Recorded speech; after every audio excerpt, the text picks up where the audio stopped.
Here we go. Let's do this. We've got one life, one shot. Who do you want to be? What do you want to do?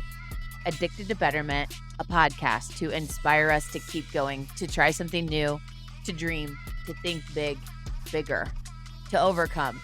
Here we go. Here we go. Here we go. What would love do? Man, what a question. Amy and I recorded a podcast recently, and in the course of the conversation, Amy asked the question, David, what if we approach things through the lens of what would love do? David here, addicted to Betterment. And I got to tell you, that question has been front and center in my mind, in my heart, in my life ever since. It stopped me in my tracks on that episode. And from that has birthed a vision for an initiative that Amy is leading, and a challenge of what would love do. But I've thought about it so much since then, Amy. Thank you for jumping on another episode with me, because I want to dive into what would love do. Because when you asked me that question, it sounded like a generic phrase that we hear. And it's like, oh, that's so cute. What would love do? Living that out in life is much different than a cute phrase on a wallet or a picture or whatever. You know, we see these things at Hobby Lobby that you buy to put on your mantle or this and that. And it's like, believe, look, this is where love lives and all that stuff. And it feels good to put it on. But is it where love lives? Is it what you're really doing? And so that's kind of what I want to dive into today. And Amy, haven't even introduced you. Amy Woodall, one of my dearest friends and someone I learn from regularly. Amy, without any introduction, I want to ask you, what does what would love do even mean? It's a self-accountability. I think at any given moment, we have a choice that we can put on our glasses and look at the world through the lens of ego, which is safety and protection and judgment and pointing the finger at you or me, right? Like, just it's very protective. It's not all bad, but it's very protective. Or we could put the lens on and we could look at the world through what it is that we're actually looking for. We're really looking for love, to prove that we are loved, to prove that we are supported, to prove that that we love the things around us, the people around us. Love is the undercurrent of all the things that we're searching for. And we often don't realize that. We often don't think that that's the thing. But I think what would love do is the ultimate accountability to bring what we most desire to experience in the world. Well, that just shattered a lot of perceptions, because, in our society, and I'm guilty of this, it's, I love the Pacers, or, oh man, I love the Hoosiers, or I have a wayward friend who loves the Boilermakers. Can't imagine that that's Jason possible. Woodall. Sorry, a little passive aggressiveness Yeah, there coming yeah. out, but that love it's such a word that we use all the time, and it's like love, and what you're talking about is the verb. What would love do? When we say love and what would love do, what are we not talking about? Help me understand, because you just shattered a bunch of perceptions there. The best way I can separate this is there is love with an and there's love with a but. And love with a but is not real love. It is love with a favor, love with conditions, love with a if. And love with a but is all the things that I think love is mislabeled as. Like, love has to be earned, much like respect has to be earned. Love is weak because either you love or you hold accountable. Well, love with a but or an or makes love weak. It makes it complacent. It makes it subjective. And love in its truest form is literally all there is. I fully believe, like, our truest state as humans is love. It is the source from which we come, and you can attach any personal belief that you desire to that, but ultimately give it whatever name you want. Love is the only truth.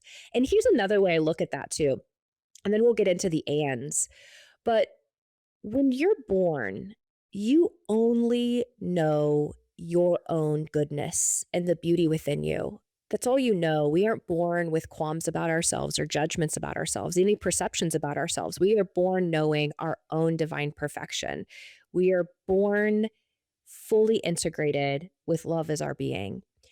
And then, of course, the world tells us who we are and gives us all of these reflections of what goodness means and how we earn love and what worthiness looks like and all of that stuff. And eventually someday we all will say sayonara to this skin suit that we're carrying around and we leave. And almost always what's on the other side for the majority of people who were good within their heart, love is what remains.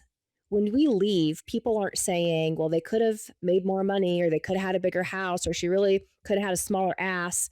Nobody cares about that. The things that we judge ourselves for and keep ourselves separate from feeling loved or worthy because we think we have to earn it with these external things, all of that's gone in an instant. And what remains is love. And that is what grief is. Grief is the love we continue to carry on. We can't express to that person. So I believe that love is really the only divine truth, and everything else is a separation from love.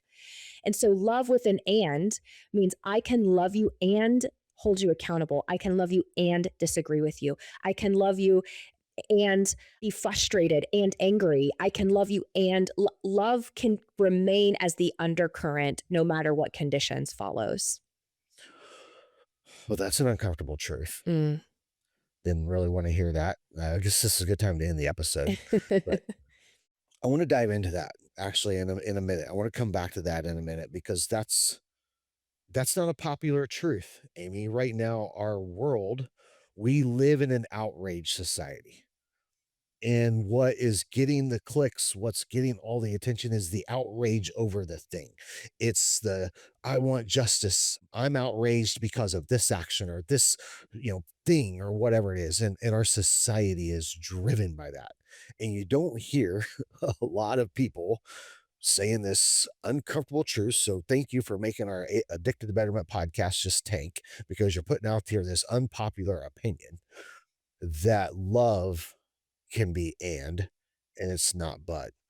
And I want to talk about what that looks like. If love is such a powerful force, and we know it is, why do you think it is such a harder thing to define, it seems like now, than it used to be? Well, we'll start with the definition, then I want to get into the action because I think the action can be hard as well. Harder to define, I think, because we have so many external um, lovers that tell us what good looks like, or success looks like, or happiness looks like.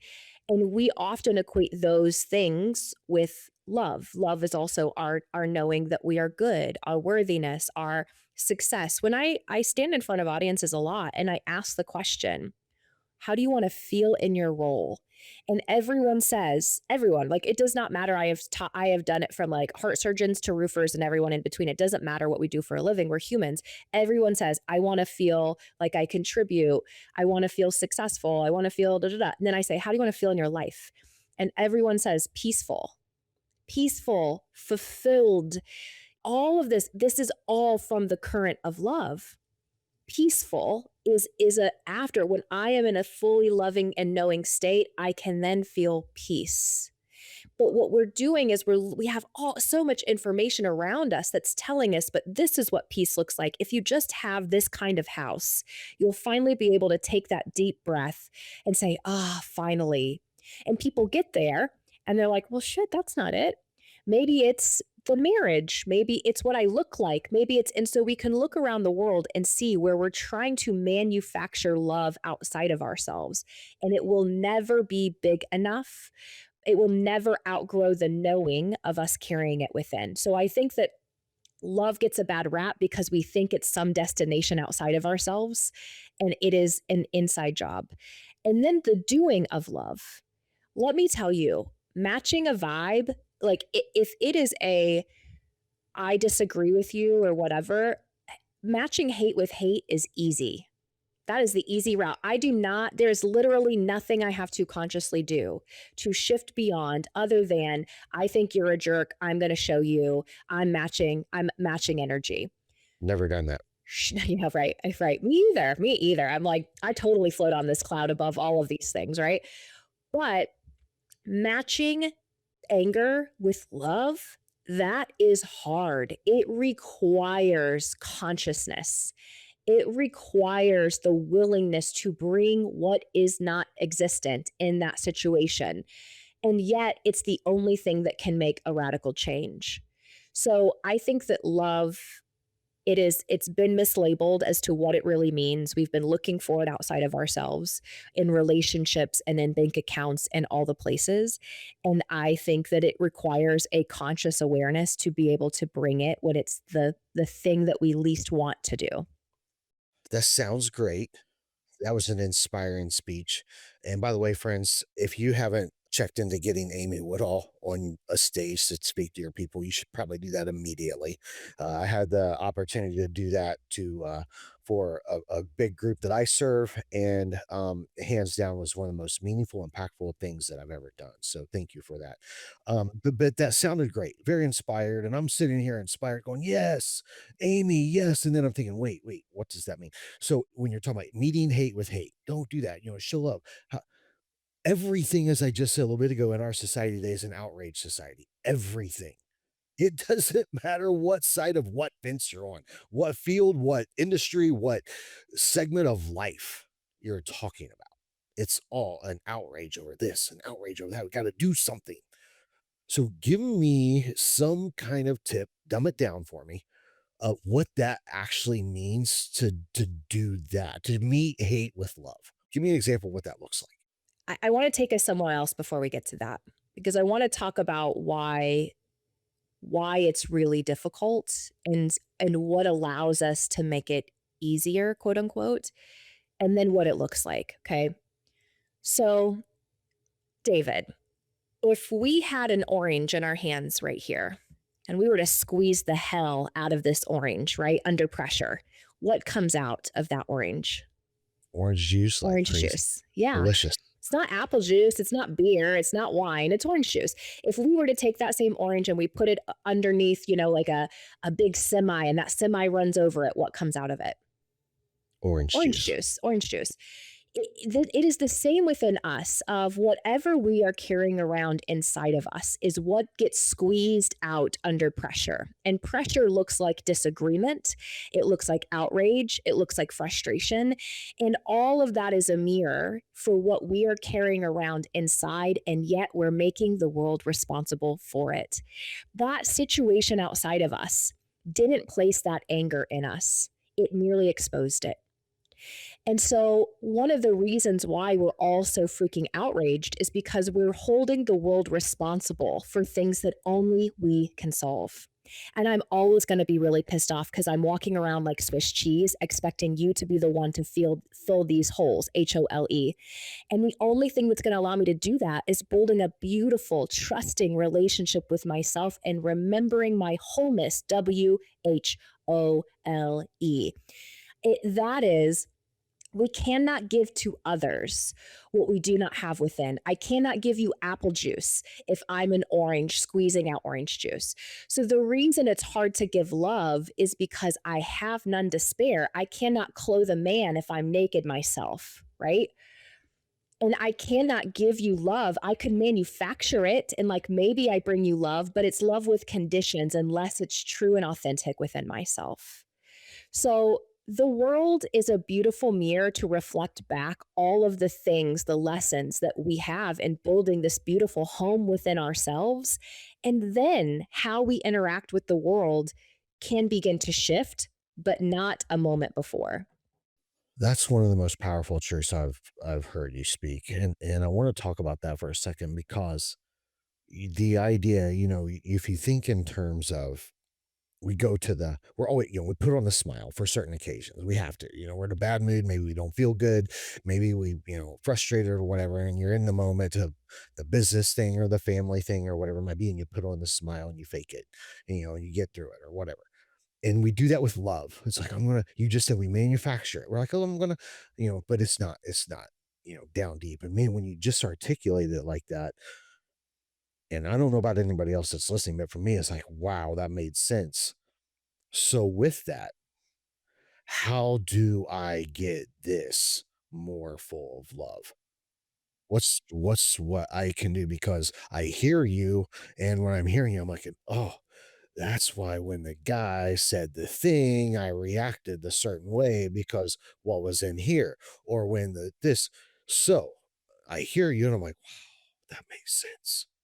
Now, what do I do to get this full of orange juice? Mhm. Well, step one is always awareness because we can't change what we don't acknowledge. And so being able to be aware of what's getting hooked in us when is so incredibly helpful. And go to the body first. I often will tell people like your body is so much more intelligent than your mind. Our minds are little bitches, I say with love, but it can find evidence in any direction. The mind can find the good, the mind can find the bad. And often the mind is the one driving us. We are not the ones driving it. And so we've got to have a greater awareness that can move above the thinking in itself and create an awareness of like, what are these thoughts that I'm having? What are these feelings that I'm having? What's the story I'm telling myself? We have to have that awareness in order to be able to create some shifts in what our automatic, what's our orange juice looks like, because all of these beliefs I have about myself and the world are the filters of the perception I see. If I think that I'm unworthy, and I don't know that, I may not know that on a conscious level, but if I think I'm unworthy, I'm going to interpret every interaction through that same filter so that I can prove to myself that what I think is true is true. Our brain loves us so much. Our brain loves us so much that its only job is to try and help us see the reality we've told it to see. And so having the awareness is incredibly helpful. And the emotion, it belongs to us. That emotion doesn't belong to that person that triggered it within us. They just happen to be the gift of the button pusher. And to say, ooh, I'm feeling shame. Now I could easily make you to blame and say and create the story of like, you did this and want to force you to be accountable. However, there's going to be a new version of you tomorrow. You will show up in a new face, a new skin suit, there will be a new version of you tomorrow if I don't reflect on, ooh, I'm feeling this shame. What's going on here? What am I believing is true right now? How am I interpreting this situation? They said this, it made me feel this. What if that weren't true? Could they have meant something else? When we begin to get in and become self reflective and ask ourselves these questions, it can really help us understand the root of the emotion or feeling. And there's a gift there. There really is such a beautiful gift in being able to track or notice our judgments about ourselves and about other people. And something new I've been practicing, David, that has just been such a beautiful gift for me is to recognize that it is all out of love, that my mind and body love me so much, even if it's misguided, that whatever's happening, like this story, let's say the story that I'm feeling is an I'm not good enough story. This is scary. Let's say you've got a goal ahead of you and you start going into all of the ways why it won't work. You start counting all of the roadblocks. You start getting into that. If we can notice it, the first act of consciousness and what we teach in conscious habit is awareness. If we can notice it and go within and begin to recognize, the practice is, why does doubt feel safer than belief? Because my mind and body are just trying to protect me. And if we can see it's done out of love, then we don't become something we have to overcome. We get to be something that we continue to build that beautiful relationship of love and trust with. And again, like the layers are like, it's either I can have this perception of it's me against the world is to blame. A more conscious level is, oh, I'm actually creating my whole reality. But then we can get into the me against me, and we feel as though we still have to get to some place before we can earn our own love.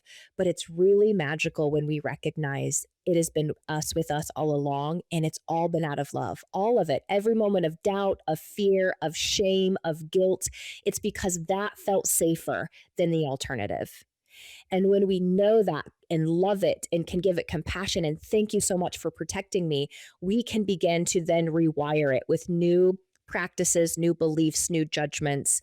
And we fill the holes, HOLE, it's replaced with wholeness. I could not help as you were articulating that, imagining for a second how dinner table conversations would change. with what you just said. The father or the man who uh Amy, I have felt significantly what you just said about the goal, and then you have all these doubts, fears, and and I'm the best on the outside of people going, man, he's fearless. He's just fierce. And inside I'm shaking like a little child, and I'm thinking I'm not enough, I'm not good enough, I'm not, whatever. And then I'm looking at my friends saying, man, they're so much better at that. Like, oh, come on. So the man who's feeling that, the woman who's feeling that, the kids, it's all the dynamics, all feeling their version of what you just described. I mean, when I see that, just when I imagine in, whatever family dynamic there is, but sitting at the dinner table and everyone experiencing their own version of what you just described and how that would change if they were able to be aware and understand what you just said. I would say, I mean, let's even talk about this out loud. Like, how do we know if I am in a place where I am not fully into my wholeness, my own, like owning and living from a place of love, right? If that's what's missing, then the way I perceive the world is the world needs to act according so that I can feel safer. So if you're my kid, I may have all of these expectations for who you need to be and what you need to do in order to be successful because I see you as a reflection of me. I see you as a reflection of my lack or my good. And so kids are often an ego extension for their parents. While it comes from such a loving place, we may parent them for who we want them to be, not who they truly are. But if I'm full of love, then I can see you more clearly because I've already given myself what I expect your behavior to provide for me. I don't need to watch you eat and hope to get full, right? So, loving yourself wholly makes us better for all the people around us. And I also want to say it doesn't mean that accountability doesn't happen, but accountability can happen with love, not in absence of it. So it becomes, we can still have tough conversations. We can hold boundaries. We can have expectations for people, but we recognize that it's for their best interest, not to make us feel better. We've already done the hard work. What does love do at the dinner table when there's a disagreement? Happens every day at most every dinner table. I mean, not at mine, but everybody else's. Um, what's love do? How does love handle that? Well, it doesn't yell and scream. But here's the thing, like love can be angry, but it's okay to like have emotions. This isn't about being non-human. We're humans. We have all of the emotions. It's a matter of what do we act upon versus what do we allow ourselves to honor in its feeling. Anger is such an honorable emotion. But in disagreement, I think it can be calm, it can be curious, it can challenge perspective. It can say, hey, you don't have to, this is not about agreement. Because the thing that we're often doing, the ego needs to be agreed with. Because the ego says, but in order for me to be right, you have to be wrong. And the ego really gets like frustrated if people don't agree with it. So if that's the goal, if the goal of disagreement is they have to see it my way, ego is only going to either, it's going to bend people to its will ultimately, or it's going to shut down. The other version of ego is like, forget it, never mind, I don't even want to talk about it. And then it just shoves the frustration down, right? And continues to build the case. But love would say, it's okay if we don't agree. We don't have to agree on this, depending on what the situation is. Let's just say it's like opinions. Maybe it's like, it's everybody sharing their difference of opinions. The world will not explode if we do not all agree, I'm sure. That's probably not the case, right? Well, help me understand why you see it that way. Oh, that's interesting. Can I share my perspective? Like, I think that's certainly different. If it's a matter of disagreement, like of behavior, certainly I think there's reasons and opportunities to look at how we share that with people without shame and guilt and like smashing someone down. We don't need to smash someone's self-esteem down to get to a place of understanding. It's so profound in our society today. Opinions are strong, period. It's almost like we're forced to have a strong opinion. It's our society today it's everything is so, tense. And so you're almost forced to have an opinion, and then because everybody has an opinion, whether we admit it or not, we all know that I'm right. So, uh, I thank you, Amy, for agreeing with that. Wow. Um, but because opinions are strong, how would love handle this in today's society when you're talking about, man, the ego needs to be right. Opinions are strong. Imagine what our society would be like if we handled it with what would love do? What would that look like? I have so many opinions, by the way. I just need to start by saying that I have had an opinion probably since I came out of the womb. I'm an incredibly opinionated person. Just ask me. So that's why this work is so important for me too, because I recognize who I more desire to be and certainly not perfect at it 100% of the time.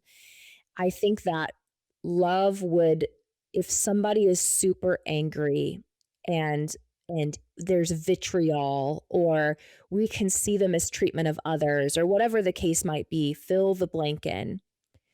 Love would be able to see that person as human. Love would say, love would say, I could get easily distracted by the words coming out of your mouth, but I see your heart. And I'm willing to see that you're human just like me. And love would say, I don't have to agree with your behavior to know that you deserve love and you deserve happiness. Love would say, I'm willing to do the hard thing and to bring what's truly missing. Again, to where we started our conversation, meeting hate with hate is the easiest thing to do because we do not have to change the vibration at all. There is no energy that has to be shifted. It's merely we're writing the current of what we've witnessed within them, right? So it's kind of like we're basically floating along. We're riding the same currents, right? Float around in your back. Love requires you to swim upstream. It requires you to go against the grain of the energy that's being created and rise above it, not because you're better than, ego needs to be special and better, but because you care deeply enough about being what you demand of the world that you're willing to do the hard stuff.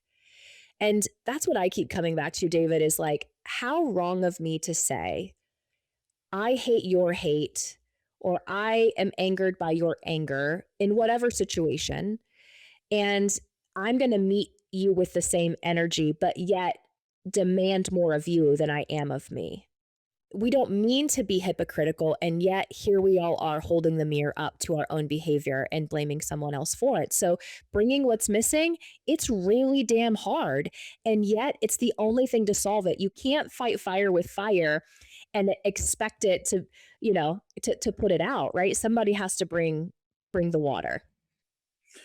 I have said many times, love is not passive. Love is a force, and you just articulated and made sense to why love is not passive. I literally wrote the quote down. I will post this. Love requires you to go against the grain. Love requires you to exert your energy, your being, to have force in I mean, love is a very active, powerful thing. It's not a passive, and you just articulated that. And I have literally goosebumps as I share this. I recently made a post on, I don't know, most of my social medias that I feel like, well, I actually gave my boys an apology. I told them, I'm like, man, this world, this society that we have handed you, we owe you an apology. You've got to clean this disaster up. I mean, it is a mess, and good luck, and wow. And as you were talking, I thought, we could enable our kids, this next generation. Nothing would change the trajectory and clean this up more than what you just articulated. Here's the other thing. I think it's hope is required along the way too, right? Like, we know that there's a habit of things getting worse before they get better, that there is an overcorrection before we get back to center. it happens in so many areas of nature. And it's what we're experiencing a lot now, too. And I think, again, regardless of what we want to put in the center of this to focus on, whether it's our businesses, our relationships, or whatever we want to call it, just the collective society, societally, it requires the collective to really make change, but it requires the individual of the collective to do their part. The individual, and that's literally all we can control. And so it feels so overwhelming and insurmountable when we're trying to make change, focusing on all the things we can't control. I cannot control the behavior of you. I cannot control the behavior of so many things outside of me. The one and only thing on this planet I have full control over is myself. And if I can just put radical emphasis on that, who do I want to be today? Do I want to look through the lens of ego or love? Do I want to show up with the vibration of doubt and frustration, or do I want to show up with the vibration of hope and love? And that, again, radical awareness, radical responsibility, radical consistency is how we can feel good about doing our part and encourage others. I mean, we have our behavior is so, I mean, we watch each other. Our behavior has such a ripple effect in how your kids are watching you in your home, how your colleagues are watching you operate at work. They're watching how you talk about yourself and other people. They're watching whether your words match your actions. They're watching, and if we can step into alignment with a greater integrity within ourselves, we can feel good about what we're bringing to the table. I want to close this. I'm going to ask you to give 3 challenges to our listeners, to our friends, of how to incorporate what would love do. But before you do, as you were talking about the collective and each person, it requires each person to go all in and do their best for the collective. And I was reminded, and it's a very familiar story. We've all heard it many times, but the kid that was walking on the beach and all the tide had come in and went out, and all these starfish were laying on the beach and were going to die because the water, and he was going through and he was picking a starfish up and throwing it in the ocean, and some old fellow was sitting there and he's like, son, you're wasting your time. You can't make a difference for all of them. And as he picked up the next one and he tossed it in the water, he said, but I did for that one. And then he got the next one. He said, but I did for that one.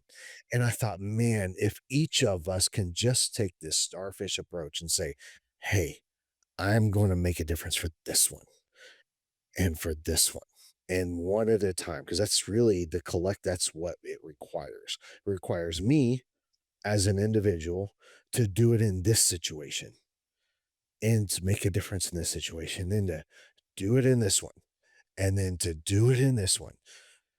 First of all, I just want to say thank you. Thank you. Thank you for driving this, for challenging me, our circle, the collective, however many people raise their hand and say, I want to make a difference. I want to show up. And I know we're launching this initiative of what would love do, and do a 30-day challenge, and a lot of things go with that. And the goal is not for clicks, not for, notoriety. It's for a starfish to go in the water and say, we make a difference for that one. And so with that in mind, I would ask you to give 3 challenges that people like myself hear this. I'm inspired. I have a bunch of notes right here. And I say, that's how I'm going to do that this week. Yeah, these 3 challenges, I have 3 that immediately came to mind when you said that, by the way. So important. I want to just precursor this. Love doesn't require retribution. Okay. So we have to be willing to go out and give it and be okay if it's not immediately reciprocated. That is love with a favor. If we have an expectation of how it's reciprocated back to us, then it is love with a but, not an and. So know that all of these challenges are just, we're going to give it, and then we're going to be open to receiving it in whatever form it chooses to come back to us. But I have no expectation of you directly. I'm giving it unconditionally. So challenge number 1, how can I love myself more? When I look at myself in the mirror every day, what would love say to me? What would love want me to know? What would love do in this interaction with self? It is always the most important place to start. You are your greatest home. You have more to give unconditionally if we're really learning how to love every ounce and inch of our imperfect selves. That's creating the orange juice. Creating the orange juice. What do we want? Creating it inside. The world will not implant that within us. It'll expose it. So what are we creating? Number 2, think about the day. Who will you interact with? Where will you go within your day? And imagine, what would it look like to carry more love in your energetic field and in your actions? So even just imagining, I'm going to go to this coffee shop. Before I walk in, I'm going to hold just so much love in my heart. I'm going to send love to every person in there. I don't even have to say a word, but I know I'm going to hold the energy of love.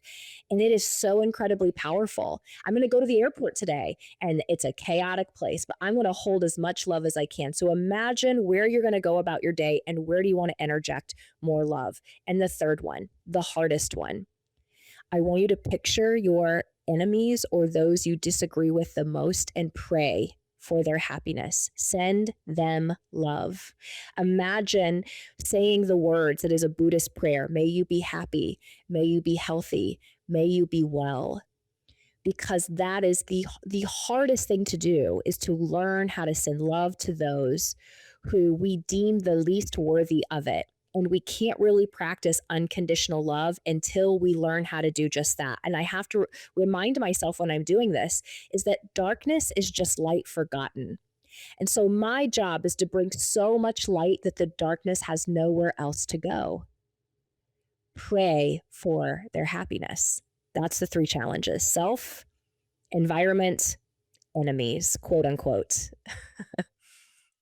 It's interesting. You started this out by saying that when you're on stages, and I've seen you do it, and you're incredibly gifted and powerful, but that when you ask the question, whether it's the roofers, the HVAC people, the surgeons, the doctors, they all want to feel peace. The most powerful way to achieve that is to do those 3 things right there. And I tell you what, I had no idea where you were going with those 3 challenges, but when you work to create the orange juice, because you can't do step number 3 well unless you do number 1, period. So that's got to start. You got to start there. Well done. And then, when you said, where will I be today? I thought, man, in our homes. If we said, in my home, I am going to just show love, whether I'm angry, whether I'm upset, whether I'm hurt, whether my ego, whether I didn't get my needs met, whatever it might be, all the things, because we're all human, but man, how will I show love? And then Amy, that third one, I want to encourage our friends. I had no idea you were going to say that, but I tell you what, you want to have your cup full. You want to feel incredible joy and peace, like the orange juice just bubbling out. Show love to an enemy. Show love to someone who doesn't like you or disagrees with you, and show them genuine love. And man, it's interesting when you do that, what that does internally. It's a powerful thing. So It is, and that's the ultimate protection. I think we believe that it means that I can't have boundaries. No, you can you hold your boundaries all day long and do the hardest thing possible. Send them love. It is as much for you as it is for them, and you change the energy of that exchange. So thank you, friends. My question, who wants to contribute? Throw a starfish in the water. I shared that story. Find Amy online. This What Would Love Do initiative. You have a chance to change your world. And one at a time, we can change the collective. So, Amy, thank you so much. You're an incredible gift, and I can't wait for the next conversation. So, you just listened to this episode. Now, join us in being addicted to Betterment. Please subscribe to the show. Share with your friends, tag us, and please take a moment, leave a review. Yeah, we do want your stars, but we really want the feedback.